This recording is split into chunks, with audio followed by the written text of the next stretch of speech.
செங்கல்பட்டில் துப்பாக்கியால் சுட்டு பிடிக்கப்பட்ட ரவுடி சீர்காழி சத்யா மீது குண்டர் தடுப்பு சட்டம் பாய்ந்துள்ளது. இதை பற்றின மேலும் விவரங்களை எமது செய்தியாளர் சரவணகுமார் வழங்க கேட்கலாம். சரவணகுமார், வணக்கம். விவரங்கள் என்ன பகிரலாம்? மயிலாடுதுறை மாவட்டம் சீர்காழியைச் சேர்ந்த பிரபல ரவுடி சீர்காழி சத்யா.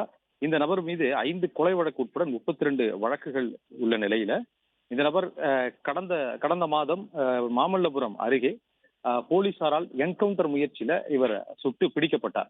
அவர் தொடர்ந்து கைது செய்யப்பட்டு முதலில் மருத்துவமனையில் அனுமதிக்கப்பட்டு பிறகு கைது செய்யப்பட்டு அவர் நீதிமன்ற காவலில் இருந்து வரும் நிலையில் அவர் மீது குண்டர் தடுப்பு நடவடிக்கையை மேற்கொள்வதற்கு காவல்துறை பரிந்துரை செய்தது. அதன்படி செங்கல்பட்டு மாவட்ட ஆட்சியர் குண்டர் தடுப்பு சட்டத்தில் கைது செய்துள்ளார்.